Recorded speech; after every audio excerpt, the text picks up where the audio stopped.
तो आज हम पढ़ेंगे मुल्क राज आनंद द्वारा लिखा गया चैप्टर द गोल्ड वॉच, जिसमें मिस्टर शर्मा, जॉब से रिटायर्ड हो रहे मिस्टर शर्मा के बारे में बताया गया है। इस चैप्टर में प्राइवेट सेक्टर को भी बहुत ज़्यादा दर्शाया गया है।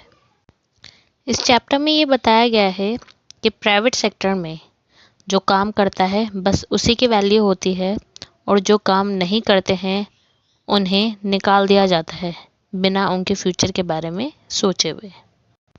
इस चैप्टर में हम सबसे पहले मिस्टर एक्टन, जो कि मैनेजर होते हैं कंपनी के, जो कि बहुत ही होशियार और अपने काम के प्रति बहुत ही ज़्यादा डेडिकेटेड होते हैं।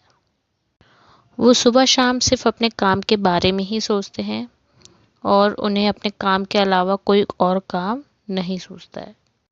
इस चैप्टर में हम यूं भी देखेंगे कि मिस्टर एक्टन की जो वाइफ है वो उन्हें 3 महीने बाद ही छोड़ के चली जाती हैं।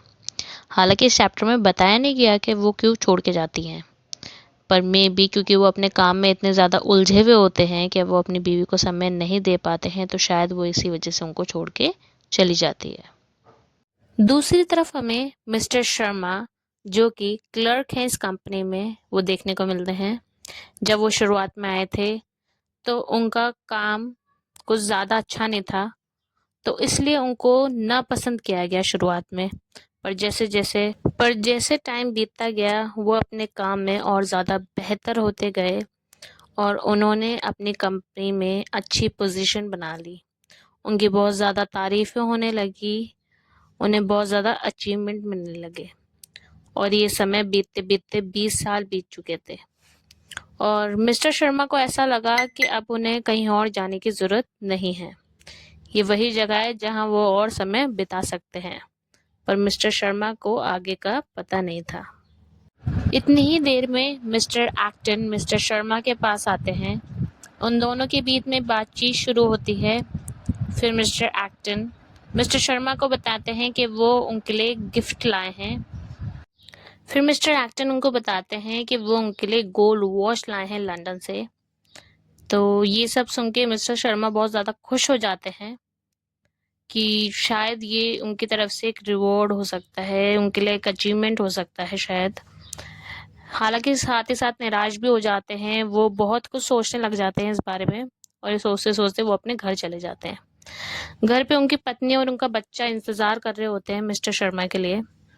तो वो अपनी बीवी को बताते हैं कि मिस्टर शर्मा ने उनके लिए वो अपनी बीवी को बताते हैं कि मिस्टर एक्टन उनके लिए गोल्ड वॉच लेकर आए हैं। ये सुन के उनका बेटा और बीवी बहुत ज़्यादा खुश होते हैं। उनका बेटा बोल पड़ता है कि जब वो आपके लिए गोल्ड वॉच लाए हैं तो ये सिल्वर वॉच आप मुझे दे दीजिए, ये मेरे काम आ जाएगी। मिस्टर शर्मा वो उतार के अपने बेटे को दे देते हैं। फिर वो दूसरे दिन ऑफिस जाते हैं। तो इस वक्त मिस्टर शर्मा अपनी जगह पे काम कर रहे होते हैं। मिस्टर एक्टन अपने कैबिन में उन्हें एक नौकर के द्वारा बुलवाते हैं। मिस्टर शर्मा मिस्टर एक्टन के केबिन में जाते हैं। वो दोनों बातचीत कर रहे होते हैं। मिस्टर एक्टन उनको गोल्ड वॉच देते हुए बोलते हैं कि थैंक यू सो मच, आपने इतना वक्त और इतनी मेहनत की है हमारी कंपनी के साथ। देते हुए बोलते हैं थैंक यू सो मच, आपने इतने साल दिए हमारी कंपनी को, आपने अपना कीमती वक्त हमें दिया। अब आपके रिटायरमेंट का समय आ चुका है। अब आपको अपने गांव चले जाना चाहिए, जहां पे आप शुरू से जाना चाहते थे।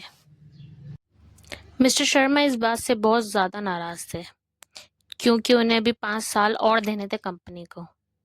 पर क्योंकि उनको फोर्सफुली रिटायर किया जा रहा है, तो इस वक्त वो कुछ भी नहीं कर सकते थे। मिस्टर शर्मा इस चीज़ को एक्सेप्ट कर लेते हैं और अपनी जॉब से रिटायरमेंट ले लेते हैं। वो आगे चलते हैं। थोड़ी देर चलने के बाद वो गोल्ड वॉच उनसे गिर जाती है, वो टूट जाती है। वो बहुत ज़्यादा निराश होते हैं इस वक्त। वो उस गोल्ड वॉच को उठाते हैं और उसको कभी नहीं जुड़ाते, उसको ऐसा का ऐसा ही रहने देते हैं।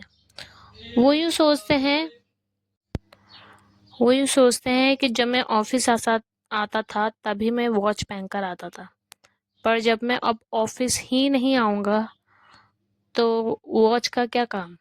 इसलिए वो कभी उस गोल्ड वॉच को नहीं जुड़वाते हैं। यहीं पे एंड होती है हमारी स्टोरी। इस स्टोरी में ये दिखाया गया है कि कैसे फोर्सफुली लोगों को अपनी जॉब से निकाल दिया जाता है बिना उनके फ्यूचर के बारे में सोचे हुए, बिना उनकी नीड्स को समझे हुए। Thanks for watching, do like, subscribe and share.